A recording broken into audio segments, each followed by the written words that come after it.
Assalamualaikum warahmatullahi wabarakatuh. Perkenalkan nama saya Muhammad Riki Noval dengan NIM 333240074. Nah, pada kali ini saya akan mengerjakan tugas mingguan dari Praktikum Statistika 2 di modul pengujian hipotesis. Nah, untuk tugas mingguan kali ini diberikan 5 soal, yang dimana untuk nomor 5 sendiri akan dijawab menggunakan software RStudio. Nah, pertama-tama di sini kita akan menjawab untuk nomor 1 sampai nomor 4 terlebih dahulu.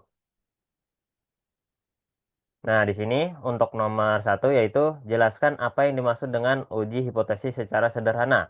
Jadi, uji hipotesis itu merupakan suatu metode dalam statistika yang digunakan untuk menilai apakah suatu dugaan atau pernyataan tentang kondisi populasi dapat diterima atau harus ditolak berdasarkan data sampel yang tersedia, mohon maaf. Nah, dalam proses ini, peneliti membuat dua pernyataan, yaitu hipotesis awal atau H0 dan hipotesis pembanding atau H1. Nah, kemudian menggunakan data untuk melihat apakah bukti yang ada cukup kuat untuk menolak hipotesis awal tersebut. Nah, pengujian ini tuh membantu pengambilan keputusan secara objektif karena didasarkan pada perhitungan statistik, bukan sekedar asumsi ataupun pendapat. Nah, uji hipotesis juga berfungsi dalam memastikan apakah suatu klaim benar-benar didukung oleh data ataupun tidak. Nah, yang berikutnya ada nomor 2 yaitu sebutkan dan jelaskan langkah-langkah dalam melakukan pengujian hipotesis. Nah, langkah-langkah dalam melakukan pengujian hipotesis ada 4. Yang di sini ada yang pertama yaitu menentukan hipotesis, yaitu hipotesis H0 dan H1.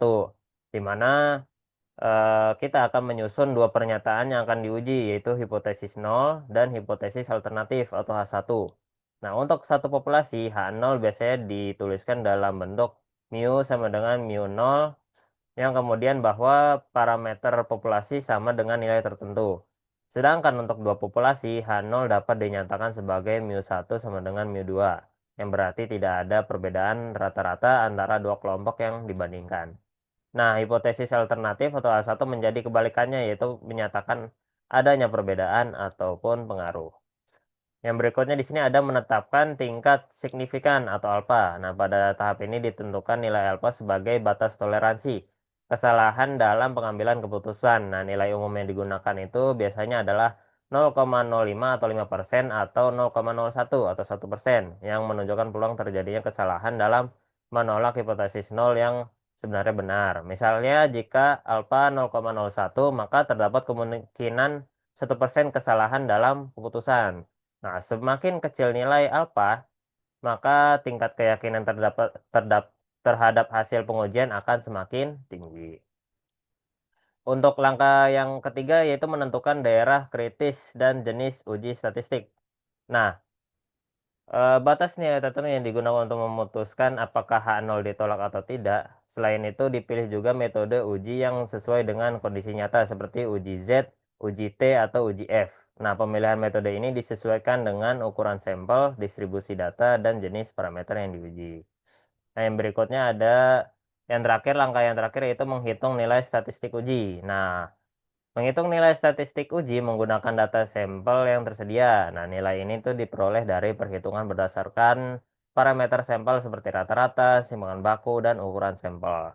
Nah, hasil perhitungan tersebut tuh kemudian digunakan untuk eh, dibandingkan dengan daerah kritis yang telah ditentukan sebelumnya. Nah, dari perbandingan ini akan diketahui nih apakah hipotesis 0 ini dapat diterima ataupun tidak. Nah, untuk soal nomor 3 yaitu jelaskan perbedaan antara left tail test, right tail test, dan two tail test. Nah, perbedaan antara left tail test, right tail test, dan two tail test terletak pada arah daerah penolakan hipotesis serta bentuk hipotesis alternatifnya yang digunakan dalam pengujian. Nah, di sini yang pertama left tail test itu atau uji pihak kiri. Pada uji ini, daerah penolakan H0 itu berada di sisi kiri kurva distribusi. Nah, hipotesis alternatifnya itu biasanya berbentuk mu kurang dari mu 0, yang berarti ingin menguji apakah nilai parameter lebih kecil dari yang nilai diuji. Nah, uji ini tuh digunakan ketika dugaan peneliti mengarah pada penurunan atau nilai yang lebih kecil dari standar. Yang berikutnya ada rectal test atau uji pihak kanan. Nah, pada uji ini tuh daerah penolakan H0 berada di sisi kanan kurva distribusi. Hipotesis alternatif berbentuk mu lebih dari mu 0 yang menunjukkan bahwa nilai parameter diduga lebih besar dari nilai yang diuji. Nah, uji ini tuh digunakan ketika peneliti ingin membuktikan adanya peningkatan atau nilai yang lebih besar. Nah, yang terakhir tuh tail test atau uji dua arah. Pada uji ini tuh daerah penolakan H0 itu berada di kedua sisi, kiri dan kanan kurva distribusi. Nah, hipotesis alternatif berbentuk mu tidak sama dengan mu 0, yang berarti hanya ingin mengetahui apakah terdapat perbedaan tanpa memperhatikan arah perbedaannya. Nah, pada uji ini tuh nilai alfa itu dibagi menjadi dua bagian di kedua sisi. Nah, untuk soal yang nomor 4 yaitu berikan dua contoh pengaplikasian uji hipotesis dalam kehidupan sehari-hari. Nah, untuk contoh yang pertama yaitu pengujian kualitas produk, di mana uji hipotesis dapat digunakan untuk mengecek apakah kualitas suatu produk sudah sesuai standar atau belum. Nah, misalkan sebuah perusahaan minuman menetapkan rata-rata isi kemasan harus 500 ml. Lalu diambil sampel untuk diuji. Hipotesis yang digunakan misalnya H0, yaitu mu-nya sama dengan 500 mili atau rata-rata isi sesuai standarnya. Dan H1-nya itu mu tidak sama dengan 500 mili. Nah, jika hasil pengujian menunjukkan ada perbedaan signifikan, maka dapat disimpulkan bahwa proses produksi tidak sesuai standar dan perlu diperbaiki. Untuk contoh yang kedua, yaitu pengujian waktu pelayanan, yaitu uji hipotesis juga diterapkan untuk menilai apakah waktu pelayanan sudah sesuai target atau belum. Misalkan, sebuah restoran menetapkan rata-rata waktu pelayanan itu maksimal 10 menit. Nah, hipotesis yang digunakan itu dapat berupa H0-nya itu adalah 10 menit, yaitu waktu pelayanan yang sesuai standarnya. Dan H1-nya itu lebih dari 10 menit, waktu pelayanan itu lebih lama dari standarnya. Nah, jika hasil pengujian ini menunjukkan nilai signifikan, maka dapat disimpulkan bahwa pelayanannya terlalu lama dan perlu ditingkatkan. Nah, untuk soal yang terakhir.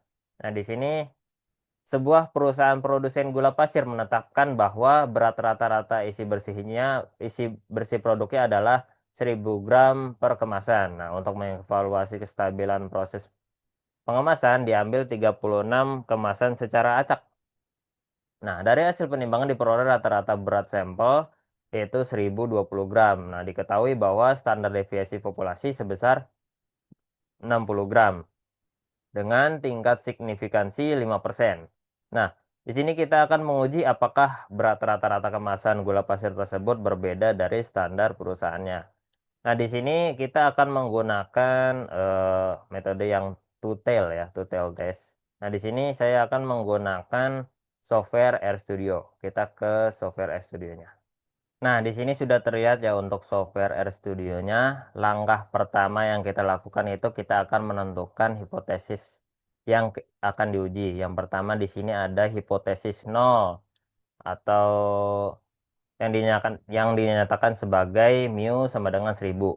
Nah, yang berarti bahwa rata-rata berat kemasan gula pasir itu sama dengan standar yang telah ditetapkan perusahaan, yaitu 1000 gram.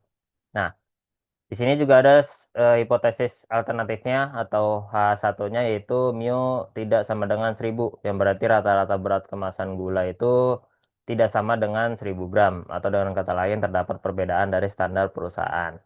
Nah, karena pada hipotesis alternatif ini menggunakan tanda tidak sama dengan ya, maka jenis pengujian yang digunakan itu adalah two-tail test. Nah, yang selanjutnya kita akan mengimport data yang diketahui dari soal, di mana di sini ada variabel M diisi dengan angka 1000, itu rata-rata dari populasi atau standar yang ditetapkan oleh perusahaan. Yang berikutnya di sini ada X bar. X bar ini diisi dengan 1020 yang merupakan rata-rata dari sampel yang diperoleh dari hasil perimbangannya. Yang selanjutnya di sini ada sigma. Nah, sigma ini adalah standar deviasi dari populasinya, yaitu 60. Yang berikutnya di sini ada N. Nah, N ini tuh menunjukkan jumlah sampel yang diambil, yaitu sebanyak 36 sampel. Nah, setelah itu kita bisa langsung running saja. Kita masukkan dulu, kita input ke dalam RStudionya untuk angka-angkanya. Nah, yang berikutnya di sini kita akan mencari nilai statistiknya, di mana kita akan mencari nilai statistik uji Z. Nah, untuk mencari nilai statistik uji Z, kita menggunakan rumus X bar dikurang M dibagi dengan standar deviasi dibagi dengan akar dari N-nya. Lalu kita akan print Z-nya untuk mengetahui nilai statistik uji Z-nya. Di sini kita langsung running saja. Nah, dari hasil perhitungannya itu diperoleh nilainya itu sebesar 2 ya. Sebesar 2. Nah, nilai ini tuh menunjukkan bahwa rata-rata sampelnya itu tuh berada sejauh 2 standar error di atas rata-rata populasi yang diasumsikan. Nah, selanjutnya di sini kita akan mencari nilai kritisnya nih untuk kita bandingkan dengan nilai statistik ujinya. Nah, di sini ada alfa-alfa ini tuh dari alfa ini tuh dari tingkat signifikan 5%. Nah, 0,05 ini adalah desimal dari 5%-nya itu. Yang berikutnya di sini kita akan mencari Z half alfanya menggunakan kinorm. Kinorm 1 dikurang alfa, alfanya dibagi dengan 2. Yang berikutnya kita akan mencari min Z half alfanya dan Z half alfanya untuk mengetahui batasannya. Nah, di sini kita langsung running saja. Nah, didapatkan dari hasil perhitungan nilai kritisnya itu diperoleh batas sebesar minus 1,959964 sampai 1,959964. Nah, jadi pada perhitungan sebelumnya kan diperoleh nilai Z hitung sebesar 2 ya. Nah, jika dibandingkan nilai kritis itu, maka 2 itu berada di luar batasnya, yaitu lebih besar dari 1,96. Nah, hal ini tuh menunjukkan bahwa nilai Z itu hitung masuk ke dalam daerah penolakan. Nah, jadi dapat disimpulkan bahwa hipotesis nolnya itu ditolak, di mana pada tingkat signifikansi 5% itu terdapat bukti yang cukup menyatakan bahwa rata-rata sampel berat kemasan gula itu berbeda dari standar perusahaan yang sebesar 1000 gram. Jadi itu saja yang bisa saya sampaikan. Lebih kurangnya mohon maaf. Wassalamualaikum warahmatullahi wabarakatuh.